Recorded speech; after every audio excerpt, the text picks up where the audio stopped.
Welcome to another edition of Expanding Mind. I'm your host, Eric Davis, continuing our conversations about the cultures of consciousness.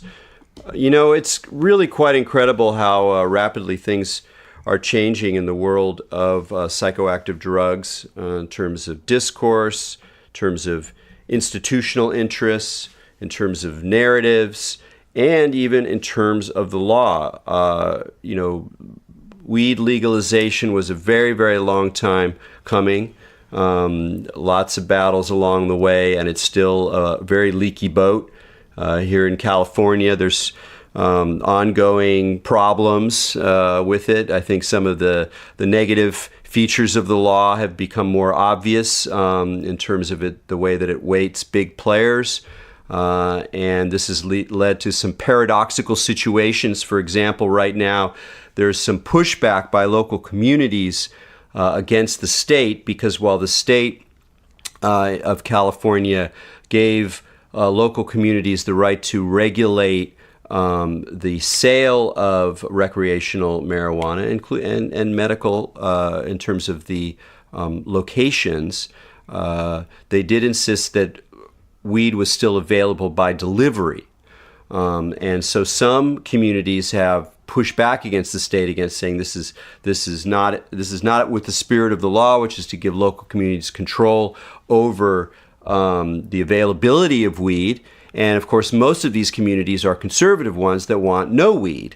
But peculiarly, some of these communities, including Santa Barbara County, as far as I understand it, I might have the details wrong, but I'm pretty sure it's Santa Barbara County, have joined with these conservative communities against the state because they found that by not being able to regulate the delivery of weed, they were their own local players were being pushed out of the business, and instead you had these larger, not conglomerates is too big a word, but let's call them larger entities coming in and kind of manhandling the field. So in order to maintain their own local control, including their support of local businesses, they sort of paradoxically joined with the conservative communities that want to have nothing to do with legal cannabis.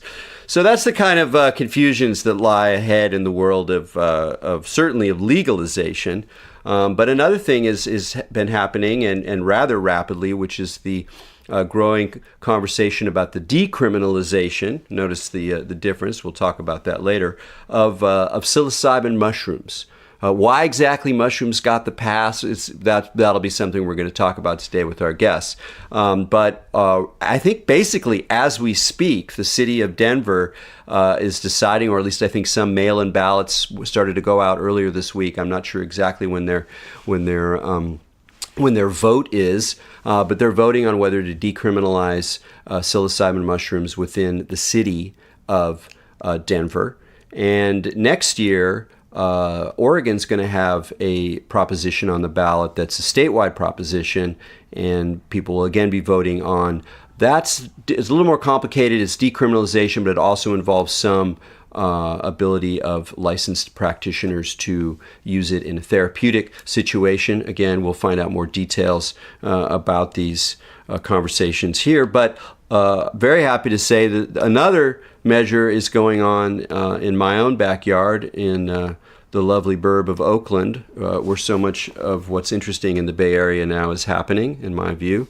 And this is being spearheaded by a local group that I've had the good pleasure of spending some time hanging out with and getting to know, which is the group ERIE, exploring the Entheogenic Research Integration and Education Crew. I always forget what it stands for because ERIE is such a cool name for a psychedelic organization, because psychedelics are powerful and sacred and loving and transforming, but they can be a little eerie too, so I like that.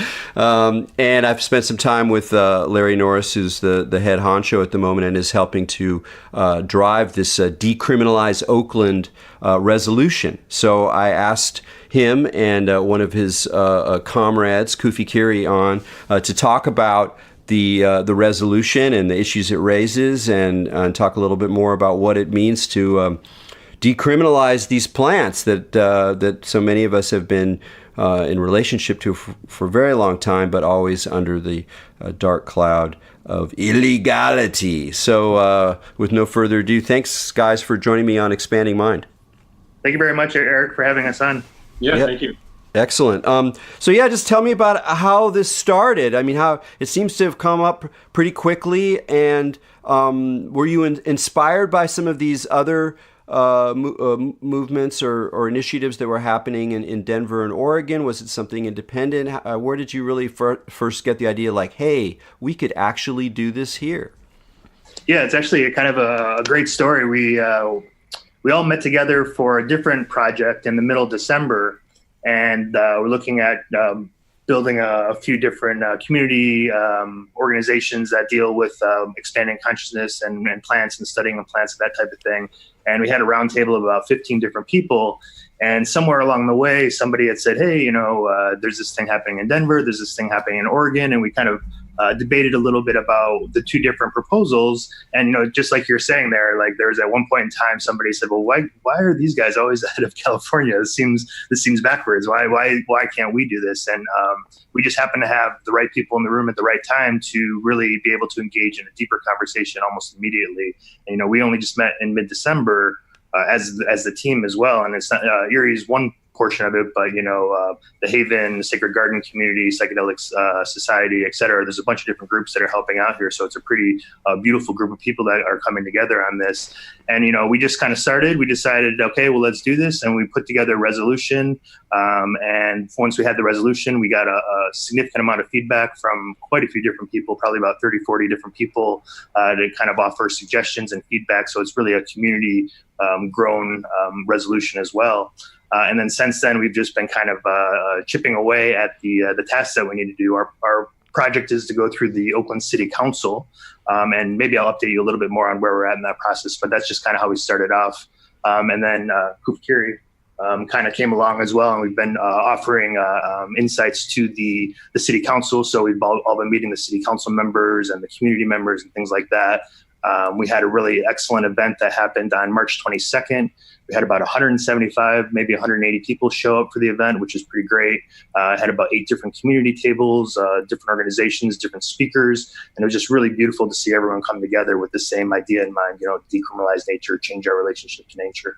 Yeah, there's a number of things I wanted to ask you about. I mean, one is that you in comparison to these other initiatives, you've made the more audacious move to move beyond psilocybin mushrooms alone and to embrace all entheogenic plants. And it's a real interesting kind of move to say, no, we're not talking about psychedelics, we're not talking about all drugs, we're talking about entheogenic plants that have been part of the human pharmacopoeia for millennia, that have, in addition, shown their benefits in a variety of ways. But of course, that does sort of make it more complicated or a harder sell. And then behind that question, like why you decided to go for the gold, so to speak, on that one, is just why it is that psilocybin mushrooms were the entheogenic plants that were first taken up by these other initiatives, as opposed to ayahuasca or peyote, both of which have, unlike mushrooms, have some sort of legal umbrella in certain circumstances with religious groups. So first, the question is, why do you think it was psilocybin mushrooms that these other initiatives focused on? And then the second part, and either of you can address this, is why did you make the move to say, hey, let's take this, let's envision this on a bigger level? Yeah, so I think the first question would be why psilocybin is getting so much popularity right now, and I think that a couple different reasons. First and foremost, I think that's just where the research is right now. So, all the studies you're seeing in the news, the Johns Hopkins studies, the Beckley Research Institute studies, from Imperial College, the NYU studies, they're all focusing on psilocybin. So that definitely is probably why there's more research in this area. We can kind of focus on that. On the other side of it too, is it seems like there's more capital behind that as well. And I'm not saying that either of these different initiatives were sort of motivated by capital, but Compass Pathways is, I think Compass Pathways, Compass creating the synthetic psilocybin structure, and they had the FDA trials passed. So that's also something that's kind of in the vicinity. But I was reading somewhere it costs like $7,000 to $10,000 for a gram of the synthetic made psilocybin. And I also just read recently that there's another company from China that's looking into synthetic made psilocybin. So one of the things that we're also thinking about is just wanting to sort of get ahead of the decrease in accessibility that might happen with some of these synthetic compounds when you can grow something out of your ground and have it, free, natural, and accessible to many different people. Yeah, it's really interesting the way like an initiative like yours is simultaneously, practical and even sort of utopian in the sense of like the possibility of really changing at least one urban area's relationship with these things and allowing a lot of things to go down. But it's also symbolic in the sense that it's moving into this very rapidly changing, very dynamic and definitely increasingly capitalized zone of psychedelic consciousness and plant medicines, and using them again as medicines. And it was again interesting, and I think you're right that it's not just that there's a lot of research with psilocybin, and it's been used in a lot of the more recent studies in Johns Hopkins, et cetera. That's obviously a significant reason and probably the main one. But the fact that it's also something that's interesting to capital is already moving in there, makes it more visible in a way that ayahuasca and peyote are both still, a little weird, a little marginal, a little like the others. It's associated with the others, with, Native Americans, with, people in the South. And even though there's religious exemptions associated with both those plants in the United States, there's something about the science and the capital that make psilocybin mushrooms more visible. So I really appreciate the way that your initiative goes in there and says, yes, psilocybin mushrooms are great, but they're part of a larger and in some ways more important class, which is plants. Plants that can be used as medicine plants and that have a history of use as medicine plants. And that aspect of it, the nature aspect of it, is very noticeable in the language of the initiative and in your presentation of it. And maybe someone, and I'm curious about that decision, because I think someone else sitting there who wanted to get the same decriminalization to happen might go, let's hold back on the nature stuff. We don't want them to think we're just long-haired hippie freaks. Like, let's just stress the science and the healing. And you do stress the science and the healing, but you also very much stress the nature aspect of psychedelic experience and the fact that these things are plants. Was that always obvious? Was there discussion around that? How did that come to be? Yeah, thank you, Eric. And again, thank you for having us on the show so we can help spread the message here that's so vital and important. And to that point, broadening the focus with this initiative, a big key of it is with the focus, the holistic approach around community. I think if you see where this issue is with where it relates to Oakland, the diversity and the depth of the community in Oakland is something that we really want to acknowledge and make room for as it relates to access. How that relates to other cities in Oregon and in Colorado, that might be something that's not necessarily on their radar. As far as the makeup of their communities there. But it was something for us that we were very focused on and not wanting to fracture, not wanting to seem to divide. So as well as it focuses on the nature and the plants and where it looks at politically, it's more advantageous to take the bigger approach now politically. And it also has its benefits in wanting to build bridges and unite the various communities here in Oakland. I never really even thought about that. That's amazing. Let me just make sure I'm getting it right. Is that I asked a question about like why take in all these different plants rather than just focus on psilocybin like these other initiatives are doing. And what I'm hearing, and I thought, okay, because you want to get more of the plants in there. You want to like make more of a statement that we're talking about a whole realm of nature here. And you're saying, yeah, that's part of it. But part of it is also, it's about community, and it's about the fact that by broadening the basket, increasing the basket, you're getting more people interested, more different communities who have different kinds of investments, and then that transforms the initiative into something that's more collectively meaningful than just isolating one particular thing that's interested to a certain set of communities. I'd never really thought about that. Yeah, that's definitely been something that has been really a big part of our Oakland initiative, is just like bringing communities together and not wanting to fragment or fracture them. And the nature conversation is obviously a huge part of this. And then also it's joining our connecting communities, and because this is a big project we're trying to do. We would love to go beyond Oakland at some point in time, and we're going to need all different communities to feel like they're connected to this and doing all the hard work that needs to be done in order, because a big part of this, unlike other initiatives, and maybe like other initiatives, but one thing that we're really focusing on in Oakland is the long-term plan, which means that our basic work starts when the policy shifts. And that's education. That's, empowering people through facilitation and training workshops, or finding ways to get communities involved. So for us, our work kind of starts now versus maybe ending at the policy, Yeah, and why was Oakland? And I don't know. Either of you can take it. I'm not sure who's best for this, but why was Oakland chosen in a sense? I mean, I know you live there, or at least in the East Bay. But was it a sense that Oakland was the right place for this? For what reason? Yeah, I would think it was kind of just sort of serendipitous. We probably would have had. Berkeley might have also been an option because of the route we're going. So we're going through the city council. So we're looking for votes from the city council members.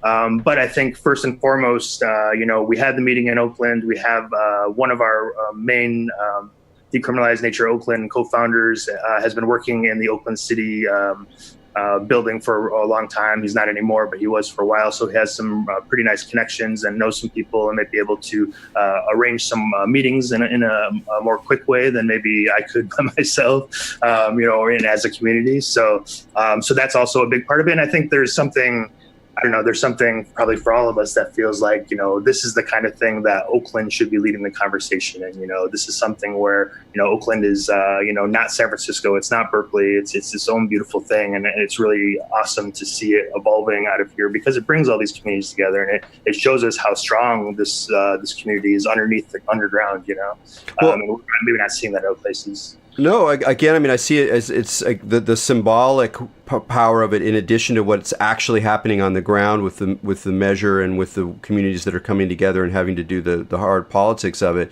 But just the vision of it is much more powerful than if it was San Francisco or Berkeley, in my opinion, because of Oakland's particular character and because of the multiple communities that are going to have to be part of it in order for it to work. But I'm curious, like Kufakiri, how did you hear about this? Like, what did you hear? How did you hear about it? And why did it strike you like, oh yeah, this is what I want to, put my energy into?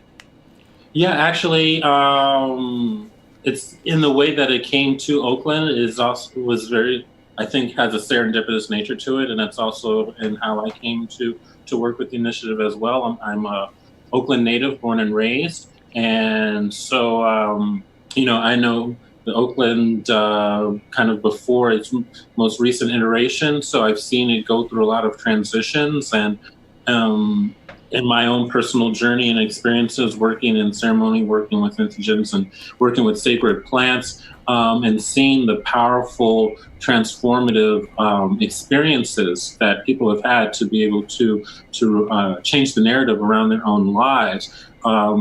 Once I heard after spending some time living in New York and returning to Oakland and wanting to connect to the community out here, seeing where this initiative was coming into fruition, and understanding with my own connection to the city, the benefit that it serves in the character of the city, the history of the city, the present moment of the city, the diversity, the depth of the city, and really all those elements just again in a serendipitous way have come together and really unfolded into this moment that we're navigating right now, and very excited about it. I was really interested to hear that not only were you born locally, but your parents were born. I'm a old California too, and I always light up when oh wow, when people hear people's families have been here for a while. Your parents were both born out here, and they participated in the civil rights and Black Power movements, which were so powerful, such an important part of Bay Area history. Do you see, how do you see this whether you want to think about it as a human right or a liberation of the plants, but how do you see this sort of the legal fight over, and in some sense the symbolic fight over the meaning of these plants in terms of this longer legacy of social justice work that your family's been a part of and you've been a part of in your personal life? That the legacy and the lessons handed down to me from my parents and themselves, born in the 50s in San Francisco. So they came of age in San Francisco, in the Bay Area, during the height of the civil rights and Black Power movement. So that awareness that was very informative in how I grew up and my perception of my immediate environment, but the larger social structure of things. And so with this, there is an opportunity for a reclaiming, if you will, in a way. And I don't say that in regards to any particular community. I feel like it's more in a humanitarian sense of where we're reclaiming nature, which is why I think the fact that we're saying decriminalize nature, because nature is something that should be accessible and available for everyone. And so some of the initiatives that we're seeing out there that are more isolated around maybe a particular compound or particular plant in general are taking routes where access is not being considered in a holistic approach, like what we're doing with this legal initiative here. And oftentimes that is the first door you need to knock on in these type of struggles to help lay the groundwork while you're working on other initiatives as where you're educating, informing, engaging in the community. And this all goes hand in hand. Yeah, that's really interesting. It's funny as you're talking, I'm realizing again, the way that your own sort of not unconscious, but ways that I was framing this issue in ways that were invisible to me. For example, I hadn't really again made that connection between underlining the role of nature, meaning these things are natural, they grow. You can grow them, or they can be grown, by people like you. They don't have to be manufactured. They have to go through industrial process. That idea is also directly linked to an idea of access, to the idea that these should be available to people simply by virtue of being human beings on a planet where these things grow. And that's an issue of access. And when you just say, hey, we want psilocybin mushrooms to be legal, that's great, or to be decriminalized, that's great, more power to them. But in the framing of that, there's no sense of hey, there's a reason that we should be able to have these accessible. And by the way, everyone is in that category, not just people who can afford it or people who are in the inside or people who have the right connections. So yeah, that I can see the way that this really is a kind of appropriately multidimensional initiation. Yeah, definitely. And it's understandable when you're using certain vehicles, if you will, to introduce something that's maybe has a stigma around it, and you want it to have the broadest access available, that you look for the biggest door as far as mainstream emergence, which is also a moment that the psychedelic community is in. And so science and medicine are the ways to combat that in a larger narrative, where you have companies like Compass and what MAPS is doing to want to, again, change that narrative for the larger social conversation. Though when you use older language, older narratives, you also fold in those type of blind spots. Yeah. where you're not necessarily bringing everyone into that conversation. Well, let me ask you something about this. This is maybe a little bit of an odd question, but it just popped up in my brain, and I tend to like let them loose. And which is, you're using the word entheogen, and you're using it for very good reasons. Personally, I mean, I'm a historian of this stuff, and I have my reasons for tending towards psychedelic, but we don't have to get into that. But what I was sort of wondering is whether psychedelic, to me, if you look at psychedelic history, has a very white valence. Not that there weren't people of color who were using psychedelics in the 60s and the 70s and the 80s and whatever. They're important, they're part of the picture, but there's very much a kind of white overstory to it in my sense of the history, and even in terms of who was taking it the most intensely, or the most, who were making as big a deal out of it. But when you come to entheogen, one of the reasons that people start to use the term entheogen is to break the hold of the associations with psychedelic, which were legal, which were political, which had to do with the 60s, which had to do with Timothy Leary, and to say, look, there's a lot of things that are being stained by this term that really deserve a different, like, linguistic operation. Let's let something fresh in. It tends to be emphasis on the plants, so not necessarily, but also one that tries to break that connection with the 60s counterculture.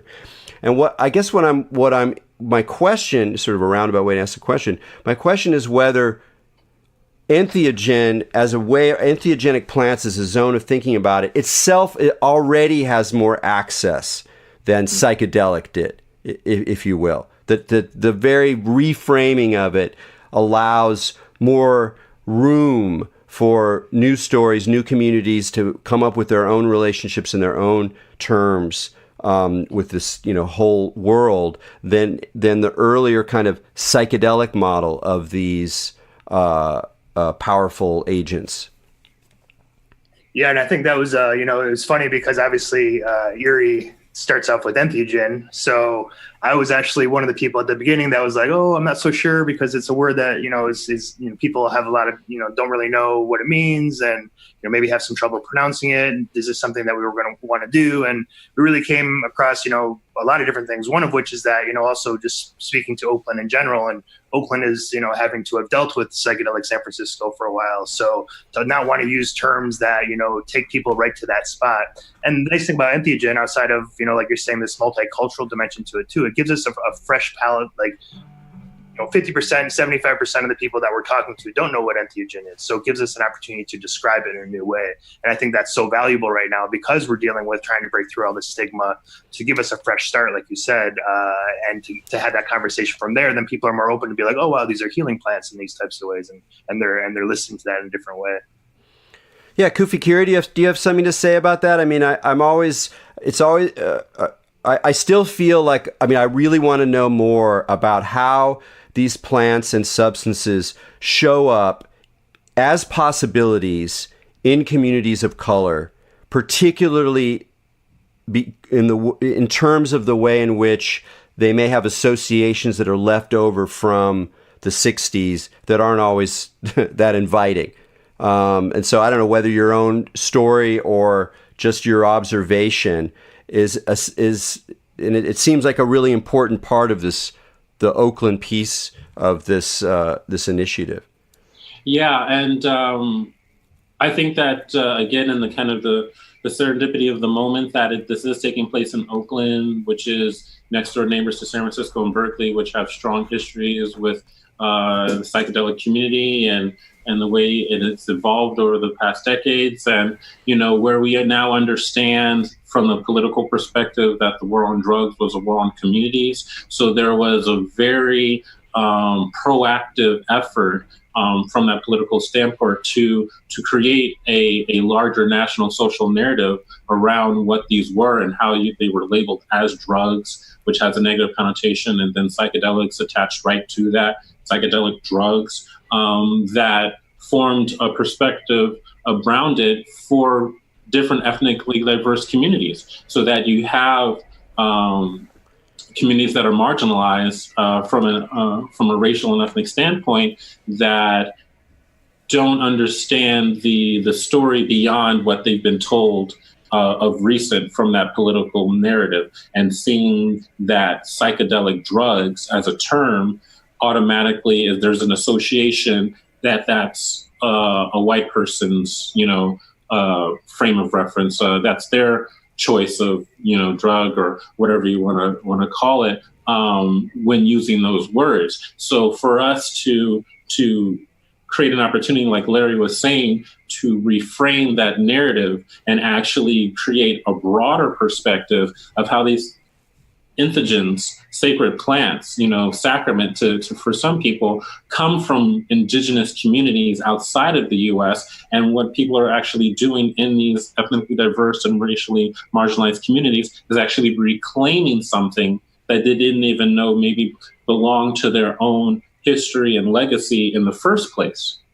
Yeah, that's a fascinating thing. It's like a symbolic leap, that by emphasizing the way that these have roots, literal roots in, non-white communities and indigenous communities and communities that have been here, for a very long time, that allows people to think about them as being part of their own stories and part of their own lives, in a way that, again, the psychedelic story doesn't, in most ways.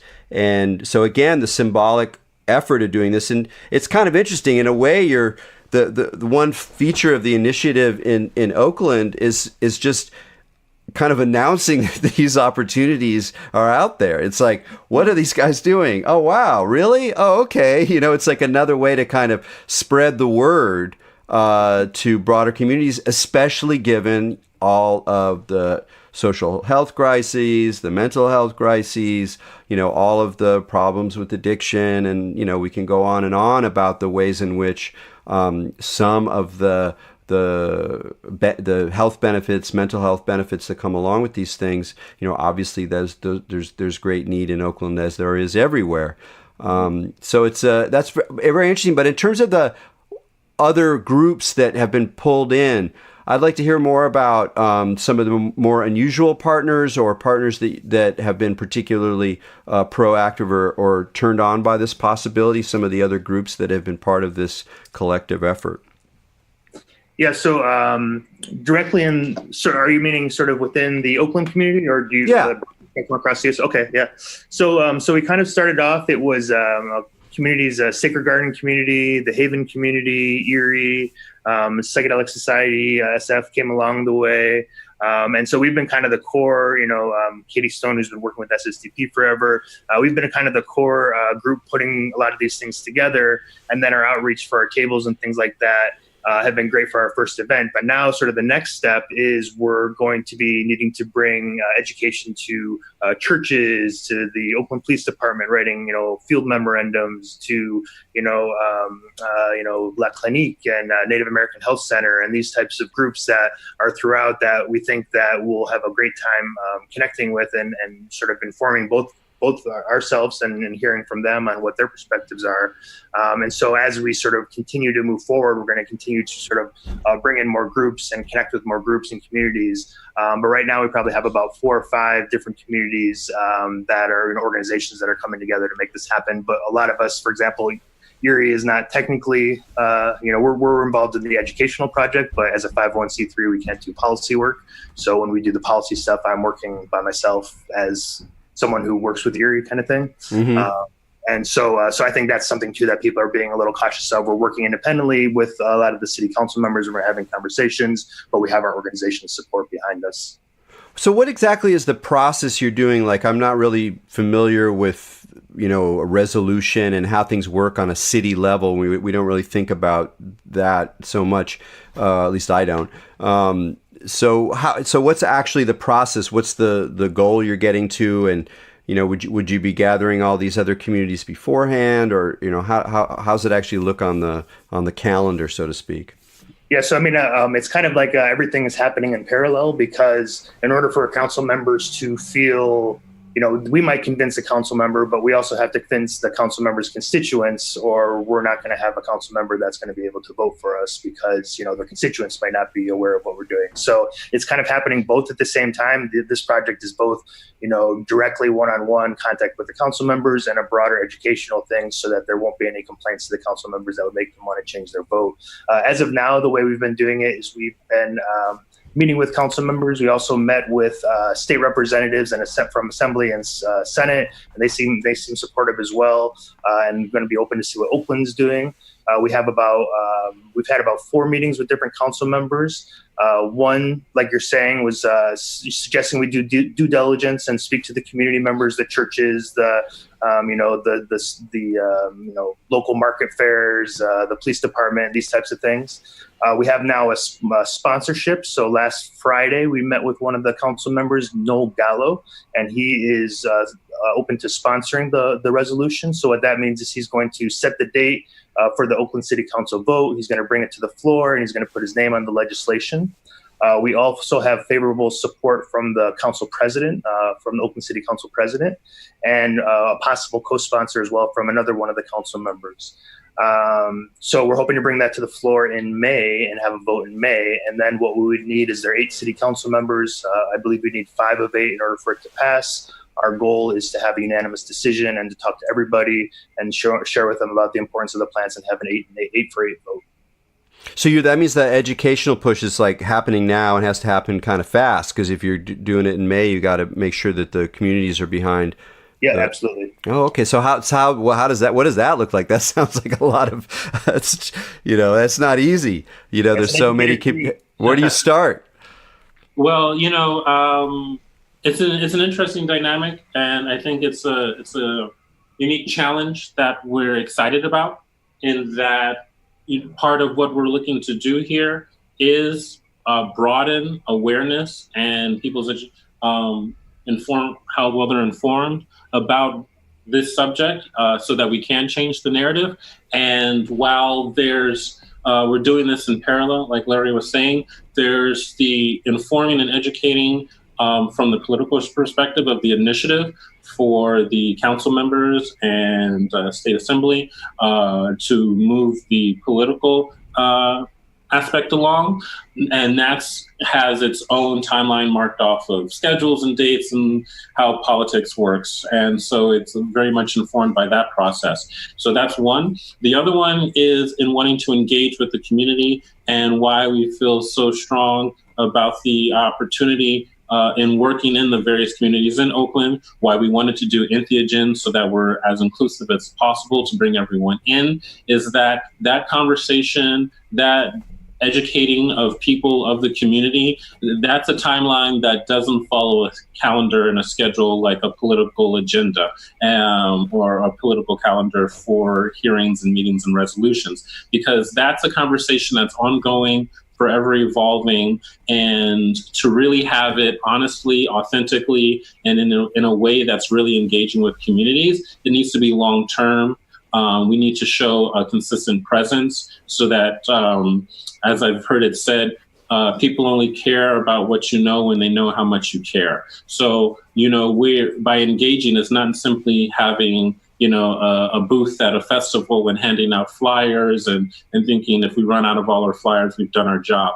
Because, it's an ongoing process. When you're changing the narrative around something that people have held a certain idea or belief about for so long, wanting to shift their focus around that is something that takes, effort after effort and an ongoing conversation to really have that sink in and sit home. And also that just real quick, we've also, this has been happening, this is the beauty of the Bay Area, the education's been happening for a really long time. And so we're not that far behind, and these things are happening and have been developing. And so even just within the last year, a lot of groups have been developing in Oakland. So that's already kind of taking place. So that's kind of helped us also to get to this initiative point, because this education was already going on throughout the different communities. Yeah, that's an interesting way of thinking about it. I mean, partly I found that I just can no longer assume what people know or what people think about psychoactives in general? I mean, how far it's spread the interest, the sense that maybe this is something for people, maybe even for them. It's really hard to know. And then at the same time, aspects of the story that get lost in translation, and some of the hype, frankly, that we've seen, and some of the ways in which the medical industry starts to recognize hype and starts to carry it forward, and even well-meaning therapists and activists can get caught up in that kind of stuff too. So it's a really complex field, but it's also very dynamic, and it's clear that it's changing dramatically at a rate. I'm curious, Kufi Kiri, what part of the equation are you going to be looking at? Like, is there certain communities or aspects of this education process that you're kind of most charged by? It's really about because I'm an Oakland native, because I was born and raised here, because I've seen the city go through so many challenges and so many different iterations, and just being someone that's also just a lay political student of my own. I know the struggles and the challenges that the various communities in Oakland have had to overcome and endure through for various reasons, whether it be political, economical, social, justice, reform. And so for me, coming home really in a way in a serendipitous time to be able to continue the engagement that I was raised with, learning the value of through my parents' legacy. For me, community engagement and activism and informing and really taking a strong role in being able to have these conversations to help shift the narrative so that those communities that may not initially see the benefit or see themselves in this initiative, because again, they may be carrying old language and false narratives around what psychoactive or psychedelic may mean, and that's not for them, but helping to shift that so that everyone's seeing that there's a role, there's a place, and not just beyond that, there's a need. Because really, for this to be successful, really for this to do what we really wanted to do, we need folks to see that their investment in it is not just something token, that we really need as well as want everyone involved in this. So having those conversations is something I'm excited about and looking forward to. What do you think is the greatest need that these things can help fulfill? Like, what is I know there's multiple factors. There's addiction. There's depression. There's sense of alienation. There's all PTSD. There's different ways that things that these things are organized as healing. But what do you, just like on a gut level, feel is the real key, the real element that these things are necessary for, or can serve a need? Yeah, all of this has unfolded from my own personal journey of healing, and thus having an experience shared with others of where having the experience of working with sacred plants has helped them gain an awareness on a personal, on a social, on some would say even a cosmic level, in being able to gain a power of choice in how they're moving their life forward from that moment, really aligning their intentions and their actions. And so when you're able to unplug from the programming that's so, on a constant metronome of the social dynamics around, labels and compartmentalizing communities and divide and conquer approaches, understanding where we're all connected, understanding that we have more in common than we don't, understanding that an individual's personal journey of healing will affect all those around them. And that change happens within one, it happens within a small cluster. So for one person's journey of healing helps a family heal. A family's healing helps a community heal. A community's healing helps a city to heal. And so really, whether it's, beyond the numbers of how many people's lives, this is how we're rating success. And we can count all the people who say their lives, it's not that nuts and bolts in what this regards and relates to. So for me, that experience that everyone can benefit from, of gaining the power of choice over their own narrative and unplugging from the programming of how they're labeled and how they're defined and how they think they should see themselves, and the assumptions that we carry forward that keep us from building stronger communities, is something that's powerful and impactful, no matter where you are. There's just the unique character of Oakland that really fosters that.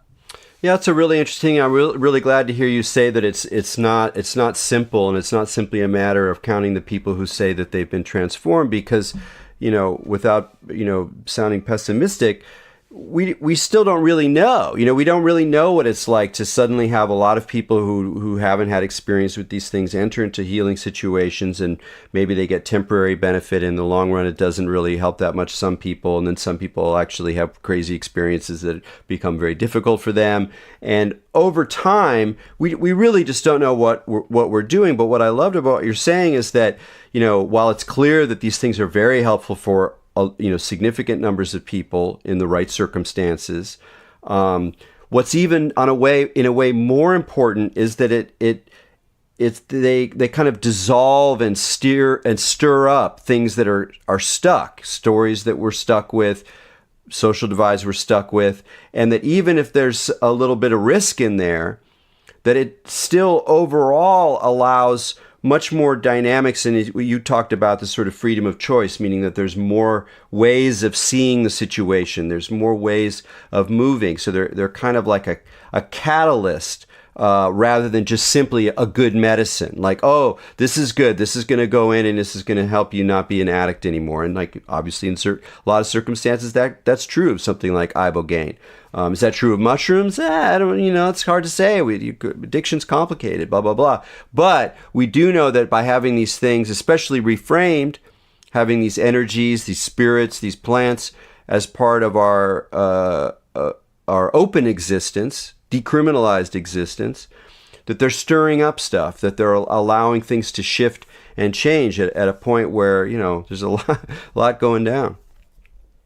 Yeah, definitely. And that's something that we're also really wanting to emphasize with this is the opportunity that it provides for new choices. Though that opportunity for new choices isn't the end all be all of itself, because people, as with any change of narrative, there's still the power of choice, and there's still that work that needs to be done in where the intentions and the actions need to align to really carry things forward, so that it's long lasting. And it's not, because we're not looking to make a magic pill that people are taking, for the rest of their lives to the newest happy pill. That's not what this is about. Some people are focused may be in that regard, and wanting to isolate certain things. But for us, again, taking a holistic approach, understanding that in the long view, the work that's there to align our intentions and our actions, to have the ongoing conversation, to show the benefits, to educate and almost re-educate the community in a certain regard, is really where the lasting effects and success will come from. Yeah, that's really well said. I'm curious, Larry, what do you see as the biggest hurdle, or the whether it's a concept that's out in people's minds, or whether it's a particular local political forces, or what seems to be the where the pushback is coming from, if it is? Yeah, I mean, I think Kup Kir is touching on a lot of the stuff about, a major thing that in general is just this narrative. So, for example, like, the cannabis narrative, if it's not medical, it's recreational. There's only two ways to do cannabis. There's no other ways, right? And so those types of narratives, like, okay, well, obviously with entheogens, there's a lot more ways than just recreational or medical. There's spiritual, there's educational, there's creativity. Same with cannabis. So that's one thing. Just like shifting these narratives is a big pushback. In general, I think with our communities, we've had a lot more openness than I think maybe we initially would have expected coming into this, where people are very open to hearing what we have to say, listening to sort of what we're bringing to the table. And, so that's been something that we haven't had a significant amount of pushback yet from. But surprisingly, we've had some interesting conversations just even within community, because there are, sort of the psilocybin only initiative and then the Decriminalize All Drugs initiative. And so we're kind of like in this sweet spot, working only with entheogenic plants and fungi on Schedule 1. So we don't deal with Schedule 2, which is where poppy and coca are at. But there's actually been some interesting sort of push from people that are going the decrim all drugs route, and which was kind of a bit surprising, but it's exciting because it just speaks to the complexity of the conversation, the sophistication of the conversation, the varieties of ways to look at this. I think in general that some of the speakers, some of the elected officials that we're talking with said that we really want to engage with the local church communities, the Oakland Police Department. So those are conversations that are maybe going to be a little bit more challenging just because we haven't had that big pushback yet. And I'm assuming that there may be a little bit more education that might be needed there before people are open to hearing what we have to say. But I think, with the crew that we have here, we're really well prepared for those types of conversations. So it'll be really fascinating to see how those evolve. Interesting. In a way, this is a very, very urban endeavor. It's involves multiple communities, local politics. It's dense. It's looking towards ameliorating problems that are associated with the challenges of cities today, and yet it's also about nature. And I talked at the beginning of the conversation about how forward nature is in your presentation of this. You're not just treating these as substances that happen to be natural or as medicines that happen to grow from the ground. It's natural.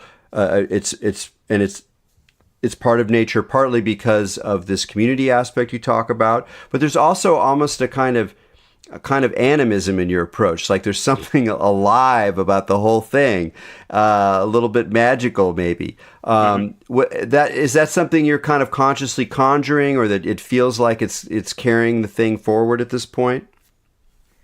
Yeah, I mean, I'd say that we're all wizards and doing magical stuff here. No, of course, yeah. I think that's and I think nature is animistic. I think when you really, and most of us that have had these experiences and we connect with nature, we're much more liable to have that conversation with a tree or what have you, to really speak to nature in a different way. And so that probably speaks in a maybe an intentional and unintentional way, because that's just the heart and soul of what we're talking about here as our group. And so nature just kind of came to the forefront. And earlier you were saying something about nature versus being a little bit more hippy-dippy than, like, for example, psychedelics or entheogens would be. And I think that's actually interesting. We've had quite a few conversations and we've spent many hours debating and discussing all these different conversations. And one of the things that we actually had come to was that nature was actually taking us back in a different way. It wasn't really necessarily being hippy-dippy, but it's actually less threatening than would be, say, psychedelics. So we talk about nature and it forces the question. That's the thing. Right off the bat, we want someone to be like, what do they mean decriminalize nature? What does that even mean? And then it sort of forces people to think like, wait, why are we criminalizing nature? And so that in a way too, it is sort of a living, restoring our roots is our second tagline, bring it back to the roots, bring it back to our connection to our own lineages, our own communities, the plants that have been severed after millennia of colonization. So really trying to find a way to get back to nature, really connect with nature. And I think that in general, it's going to have an animistic feel, but I thank you for sort of sensing the magic in it, because I think we all feel that behind it. Yeah, I mean, just hearing the watching the video from the rally was just the vibe that people were giving talks. It's interesting how it does really seem to draw people together, which is at a time when there's a lot of stress between groups, and so there's not a lot of obvious glue, and it ain't going to be social media, I'll tell you that. Yeah. So It's really wonderful to see the kind of work you're doing there. We just got a minute left, so what's like happening now? What can people do? People are excited. They hear this, like, oh, this is awesome. There's always the "what can I do" question. So what can folks do to support it? Sure. Well, first and foremost, we're going to be doing this educational campaign. So contact us on decriminalizenature.org or info@decriminalizenature.org. And we can, find places for people to do volunteer work, education, obviously fundraising. This is a proposal that we're all putting a lot of effort into and time into, but it is costing money as well. So any kind of fundraising, anyone that has any connections to that would be great. And then just in general, coming together in community and, if you live in Oakland, I think one thing you can do is, call your elected officials, call the people that are the council members of your district, write them letters, handwritten letters, those types of things. And that will sort of speak to the larger community as well. So it's not just us sharing with them, but now all of a sudden constituents in each district are also kind of coming together and talking about this conversation with the council members. Great. That sounds wonderful. Kufikiri, you want to add any words? Just to that effort, it's the educational narrative is a two-way conversation. And so it's not about us talking to the communities. It's about us wanting to engage and speak with the communities. So the more voices we have in that conversation where people can share their story, and changing that narrative so that we're not following the old lines of stigma and it's being normalized as something that, again, is already owned by people that they're reclaiming in a way. And in that regard, inviting everyone to speak up and speak out on the issue in both the political sphere as well as amongst friends and family that may also carry those that pushback and false beliefs is a great opportunity wherever you have the chance to do so. Excellent. All right, Larry Norris and Kufikiri, thanks so much for joining me on Expanding Mind. Thank you very much, Eric. Thank you for having us. Excellent. So it's decriminalizenature.org. Check it out. And until next week, keep your minds open.